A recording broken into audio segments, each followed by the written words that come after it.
是上天在怜悯，时钟转啊转，把你带到我这里，从此我的生命开始充满奇迹，缘分转啊转，把我带到你那里，一档档接的题，辗转轮回相依。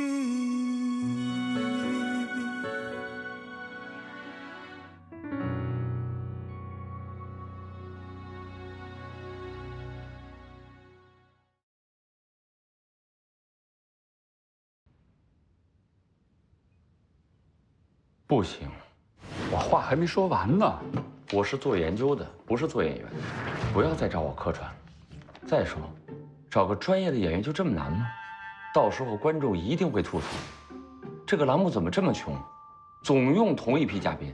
你听我说啊，观众投票率你现在是最高，广告商都要找你做代言的。总之，不要在我身上浪费时间了，赶紧去找专业演员吧。鱼再早明天也去客串。你连他都不如了。行了行，就这样啊，就这么说定了，陶教授，明天见，明天见啊。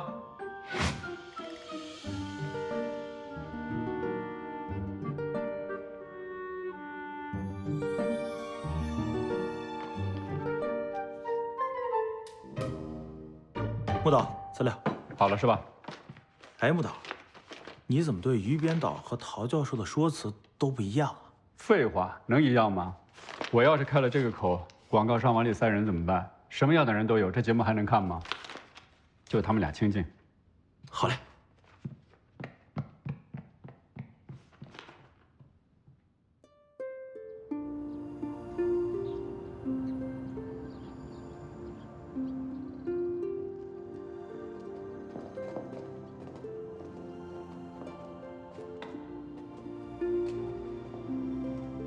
求佛祖庇佑我儿婚事顺顺利利。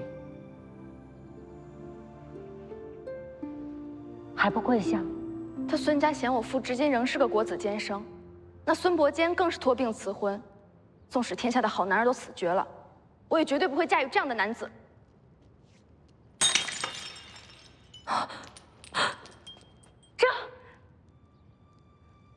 这可是两家订婚的信物。孙家欺人太甚。佛祖在上，我张月容今日在此立誓，定会觅得世间最尊贵的丈夫，让他一心一意待我。若是求不得，月容情愿遁入空门，永伴我佛。糊涂！我佛慈悲，这事不算数，不算数啊！阿弥陀佛。玉容，无知浅薄，可笑之极。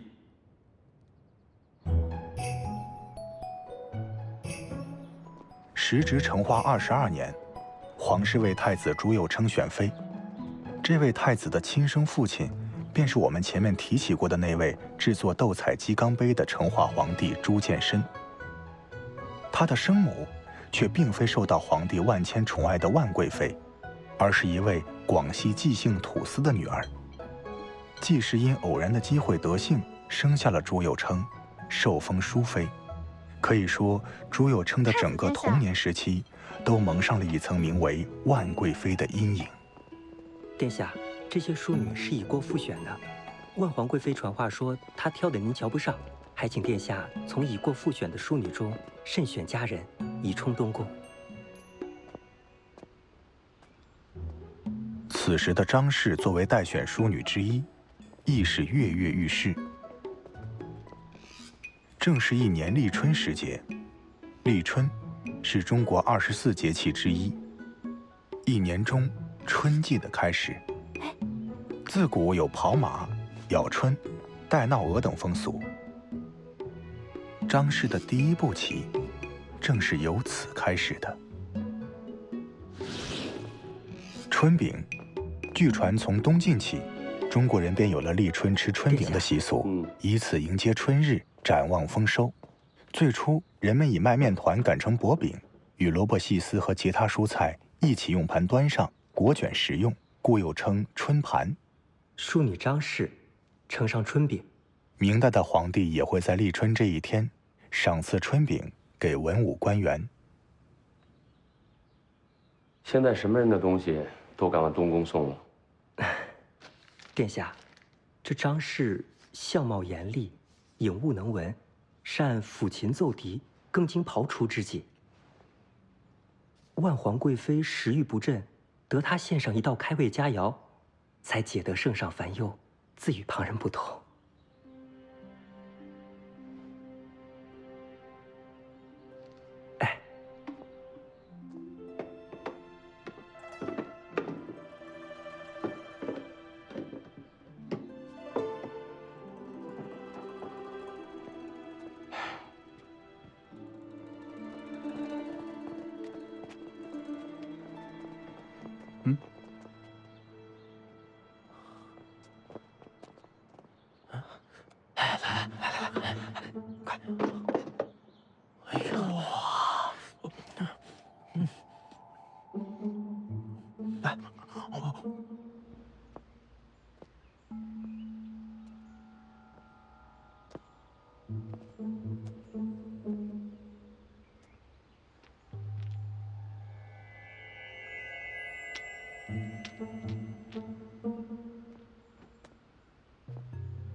正月15是中国传统的上元节。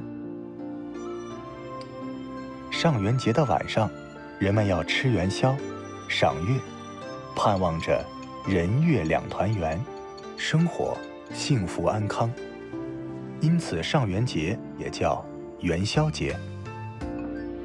明代《卓中志》详细记载了元宵的制作过程。吃元宵，其制法用糯米细面，内用核桃仁，白糖为馅儿，撒水滚成如核桃大，即江南所称汤圆者。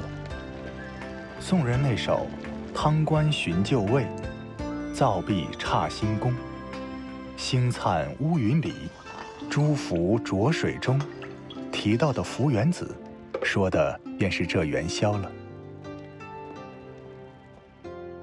有灯无月不娱人，有月无灯不算春。春到人间人似玉，灯烧月下月如银。明代才子唐伯虎的这首元宵，道出了正月15赏灯的旧俗。明代正月15上元佳节，内臣宫眷皆穿灯景补子、服蟒衣。灯饰至16日更盛，天下繁华闲萃于此。熏漆内卷登楼玩看，了不为人。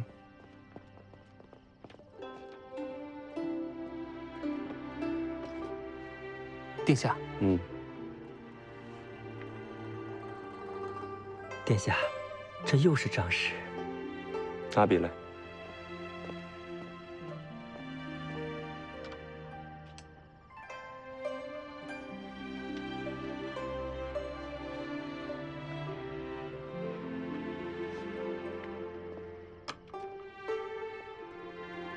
回礼。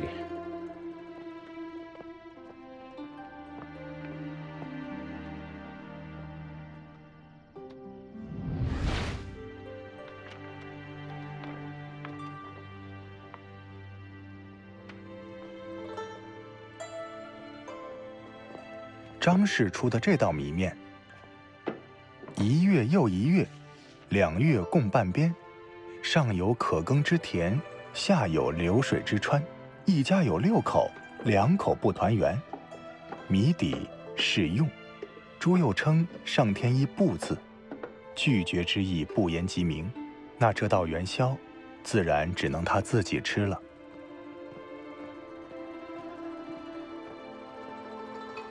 关于吃元宵，宋人王千秋形容得非常浪漫。翠勺银锅响夜游，谢谢。万灯初上月当楼，融融琥珀流石华，灿灿频珠着面浮。香入手，暖生瓯，依然巾帼旧风流。好好吃啊！可见一道香糯甜蜜的元宵，为上元节增色不少。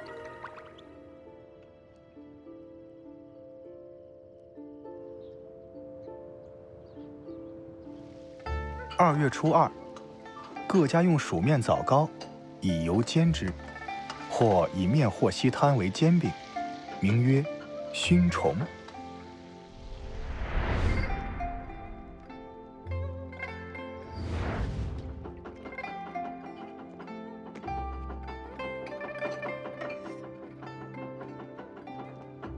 清明之前食河豚，饮芦芽汤，以解其热。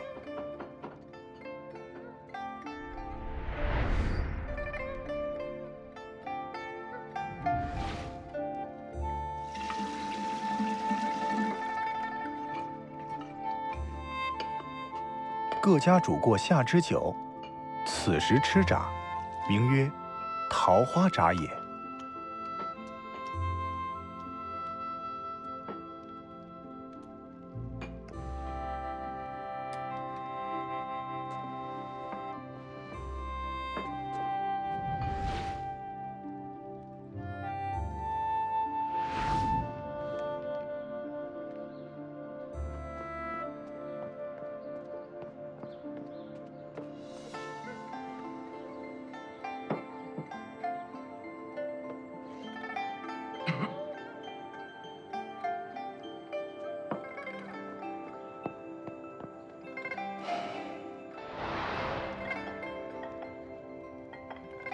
公元6世纪的食谱《食次》中记载了一种白碱糖的制作方法。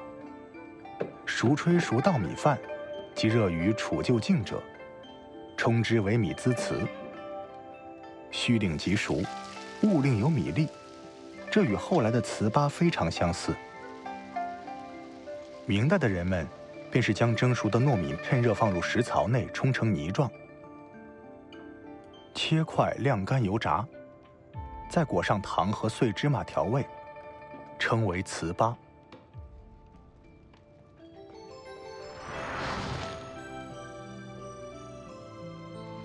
3月28日吃烧笋鹅。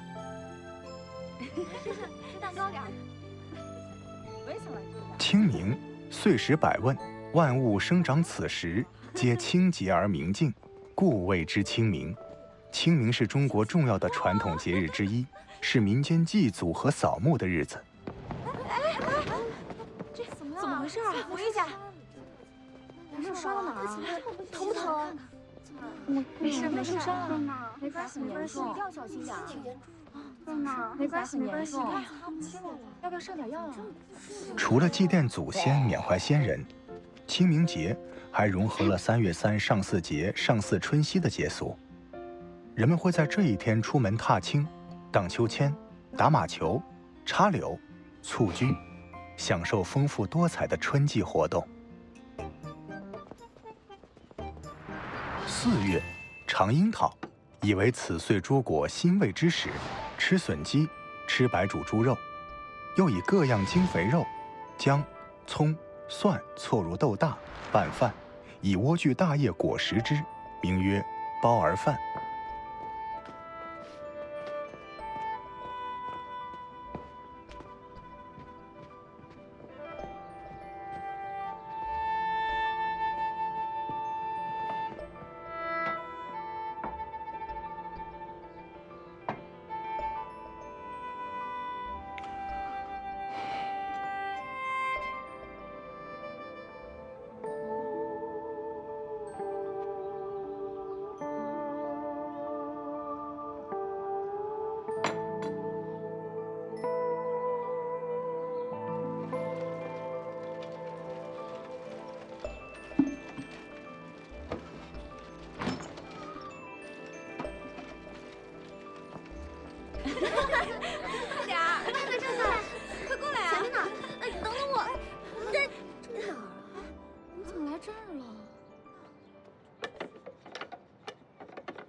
小姐，谢谢姑娘。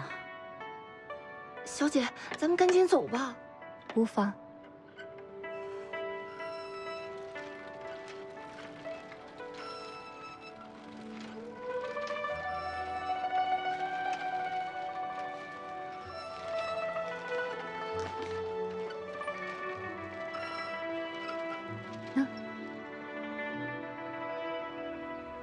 4月初8，进布蜡家，用苇叶方包糯米，长可3、4寸，阔1寸，味与粽同也。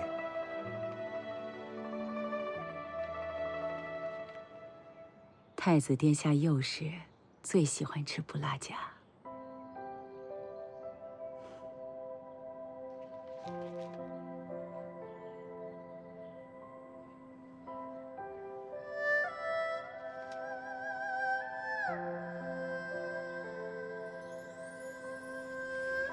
那一年，姬淑妃从广西千里迢迢来到紫禁城，因精通文墨，成了一名看守内藏库的女史。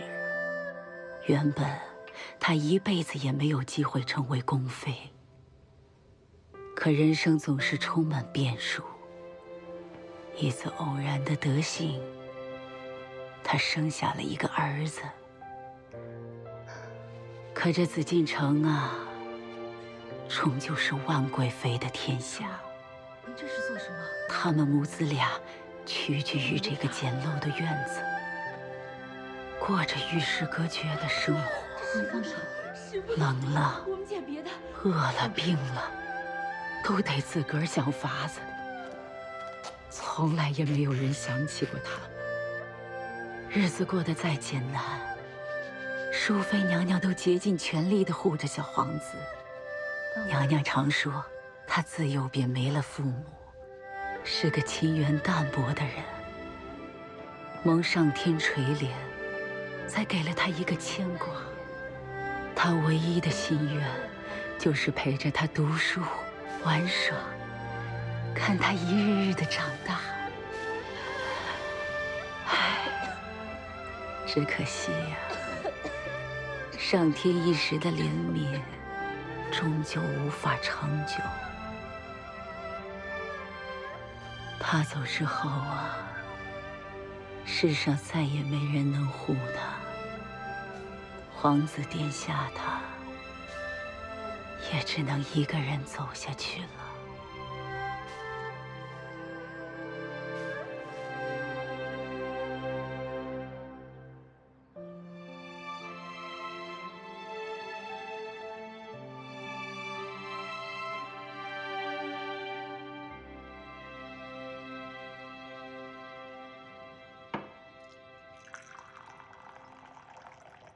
吃吧。5月初5，午时，饮朱砂、雄黄、菖蒲酒，吃粽子，吃夹蒜过水面。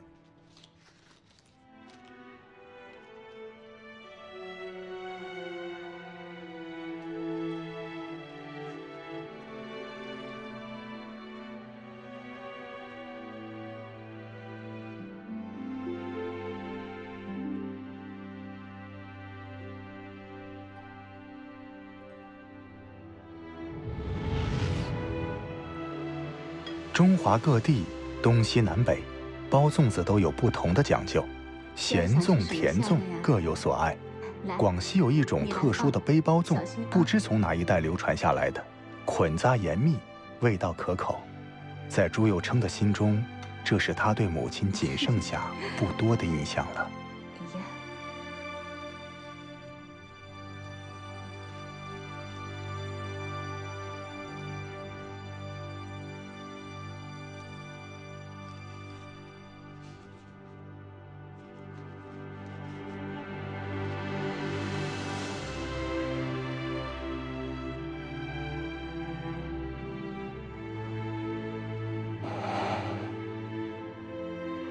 来人，撤了。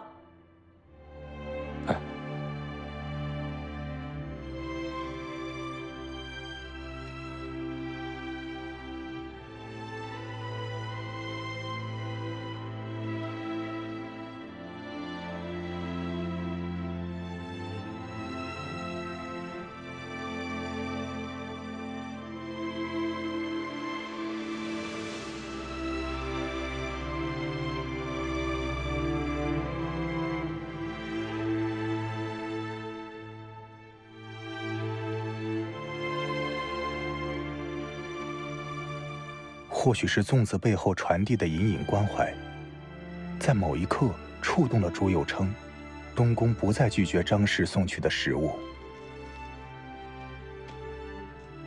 于张氏而言，烹饪美食不再仅仅是为了奉承东宫以获晋升，他的心中更想为不幸葬身于宫廷的季淑妃弥补些许遗憾。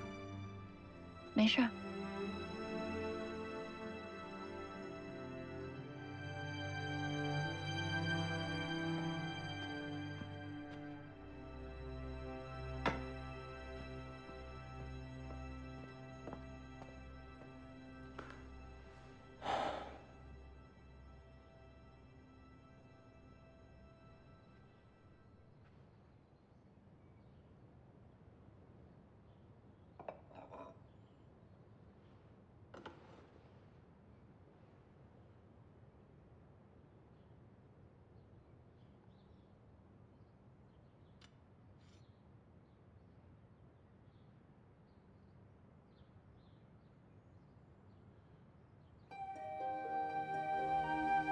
参见太子殿下。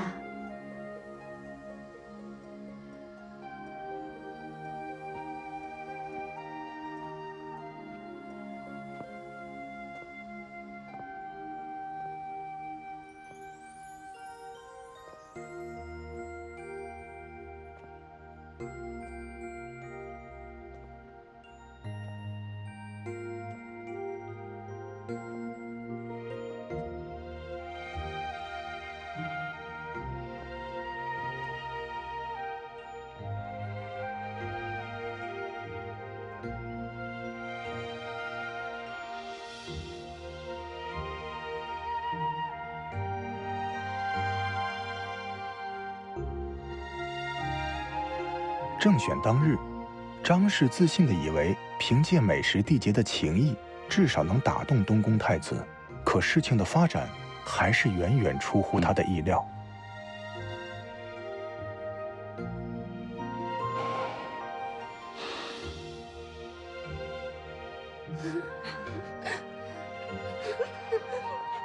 好了，快了，是的，快收拾东西吧。这个别往我身上，收拾东西。别难过了。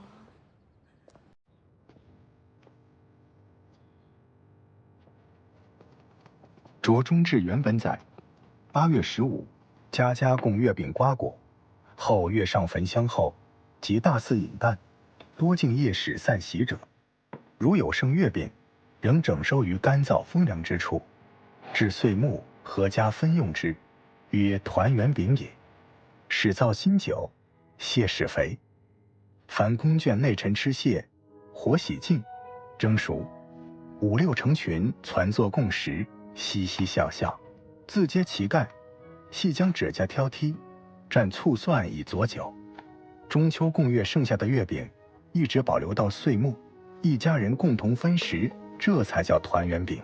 而名人吃蒸蟹，还要比拼吃蟹的技巧，看谁剔的蟹八路完整如蝴蝶式，可谓吃得讲究，吃得精巧。西湖游览志语里说，8月15谓之中秋，民间以月饼相慰，取团圆之意。早在宋代便已出现的月饼，至明代才被赋予团圆的象征意义，以至中秋当日，京城士庶家俱以是月造面饼相慰。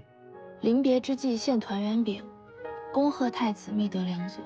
中秋佳节，人月两圆，祈愿殿下莫忘天下不得团圆之人。当年万妃独占圣心，喜妃虽偶然得幸，却不得圣宠，母子二人过得何等艰难。是一众出身卑微的宫人，不为宣赫权势，不惜自家性命，竭尽全力护佑太子。啊，对，身上还有没有钱？都拿出来。哦，来，给，快去买羊奶。好，越快越好。殷殷相护之情，不亚于慈母之心。他们不求殿下报答，只求殿下时刻记着天下苍生，不忘黎民之苦。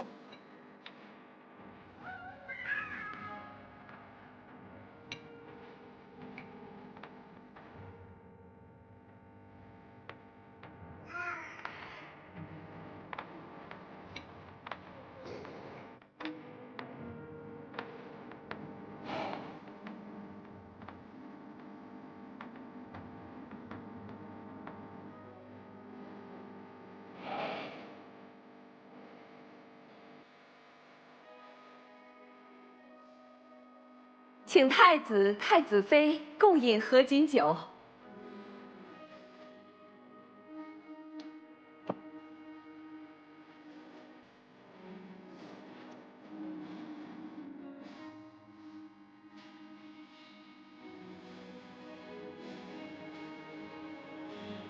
礼成，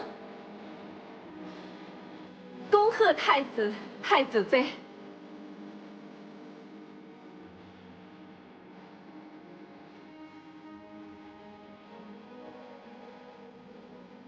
你说要寻全天下最尊贵的丈夫，让他一心一意的待你，这个愿望实现了。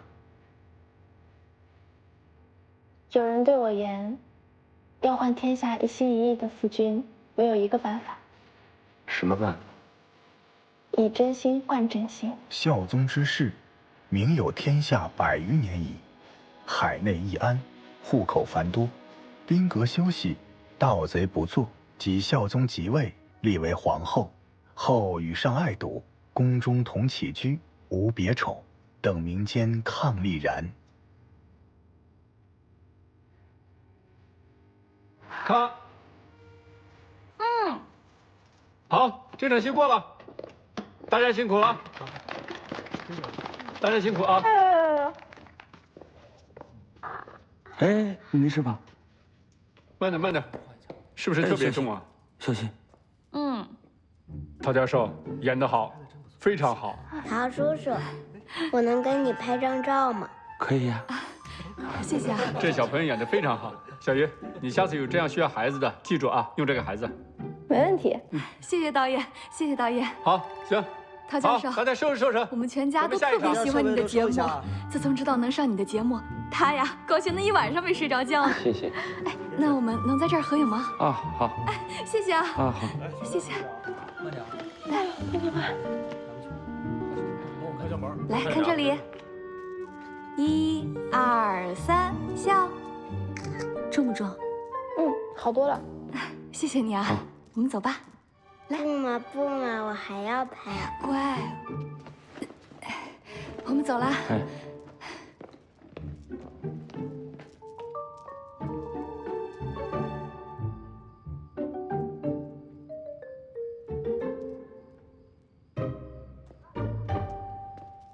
走，卸妆去，带你去个地方。啊？还去哪儿啊？啊？哎，于代导，你带我上这儿来干什么？我陪你去，狠狠骂他一顿，保证你这辈子都不会想起这件事儿。走，走吧，我不去，松手，我不去。你永远都能记得这件事儿。走了。我。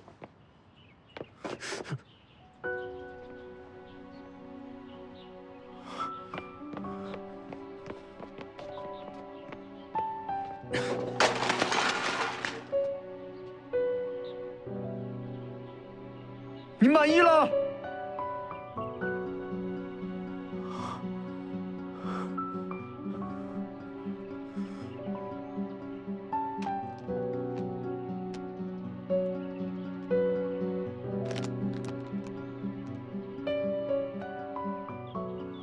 陶瑞，我是特意拿出来丢的，不行吗？我吃莲会过敏，一次次的告诉他，他每次还是会买。记错我喜欢的颜色，买错我喜欢的玩具，甚至叫错我的名字。陶瑞，我叫陶瑞。什么果果？那是你的小名，不是我的。我为什么要出生在这个世界啊？我明明就只是一个替代品，一个替代品。求求你了，不要再出现了。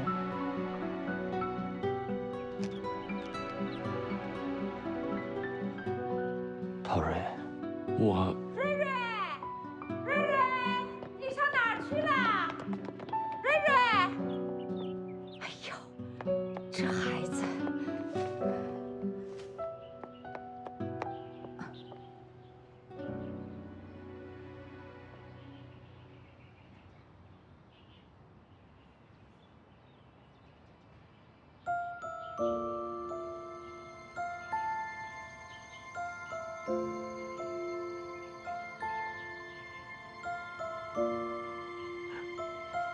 哎呀，对不起，都是妈不好。走吧，妈以后不会忘记了啊，乖。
只要他能够幸福就足够了。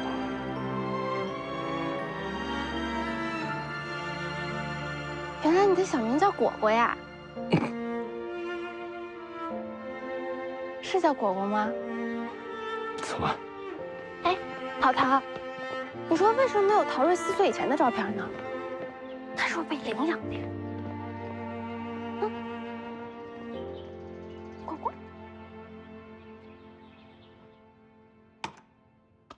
哎，看看。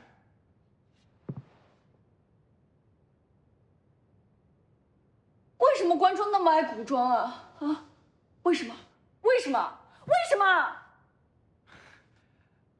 你看啊，方权拍《满汉全席》，热度都败得一塌糊涂。这个有没有安慰到你啊？完全没有。李明导，小鱼送你的礼物。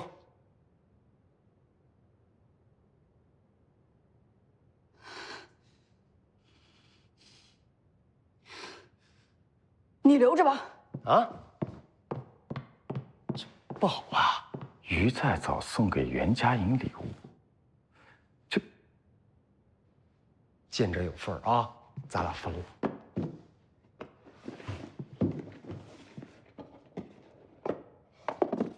我赢了，怎么办？我又赢了！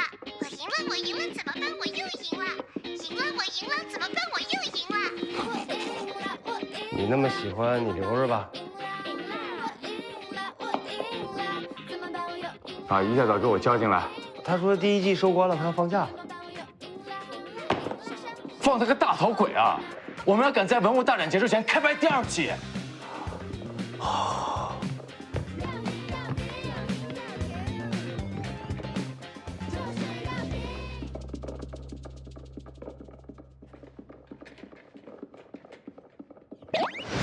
着急见你肯定是有事要说啊。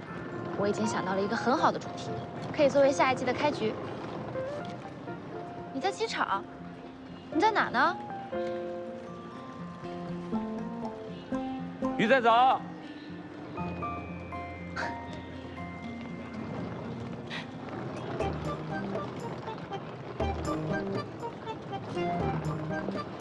淘淘。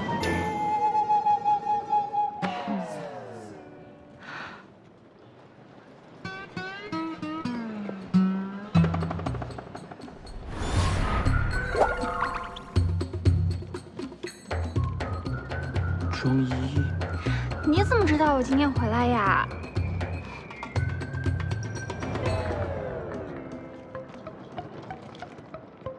嗨，我叫张依依。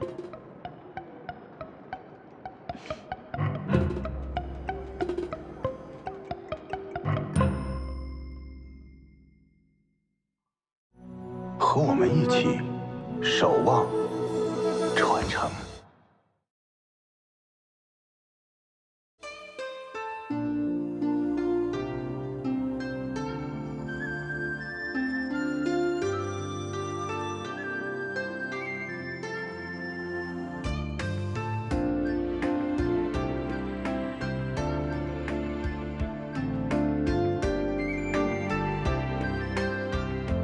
闭上眼睛，想象你记忆里最好吃、最美味的一道菜，它一定是在你记忆里感受最深、最美好的一道菜。而厨师就是通过这样的味道来唤起记忆里的美好。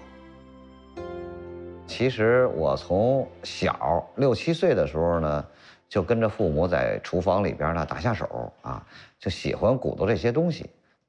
但是真正学专业呢，是初中毕业以后上的职业高中，从此呢就是爱上了这个专业。宴席菜呢，它用料和食材呢，往往都是我们普通百姓能够经常见到的。但是呢，在烹饪技法上面来讲，是一丝不苟，就是每一个环节你都不能把它省略掉，必须要按照传统的技法，一步一步的进行实操，这样呢才能把这每一道菜呢做到一个极致的状态。今天我给大家展示一下龙须面，大家可能都吃过，不过这次可是皇帝喜欢吃的龙须面。从和面、6面出条，到最后的成熟都是功夫。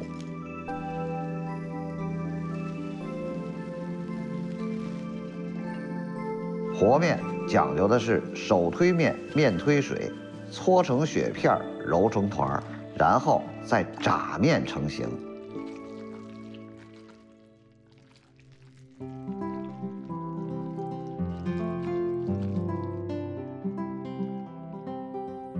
6面要交叉换位，上下抖动，反复交叉，把面溜熟、溜顺，才能出条。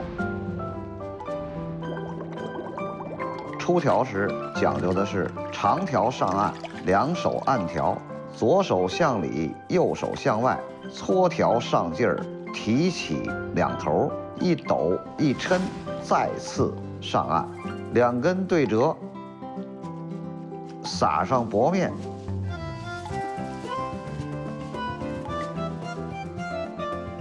条不粘连，以此方式对折扣拉伸成丝。面拉到这么细，怎么细呢？就是细如发丝。可是就不能煮了，只能炸着吃。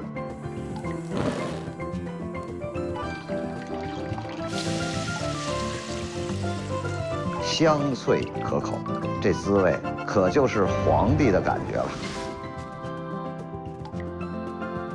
往往简单的东西想做到极致，那得花更多的力气和时间。中国的美食能有这么大的影响，就是因地制宜，因材施教，永远在追求食材本身的滋味。你体会到的，除了这道菜本身带给我们的感受，还有其中的文化和传承。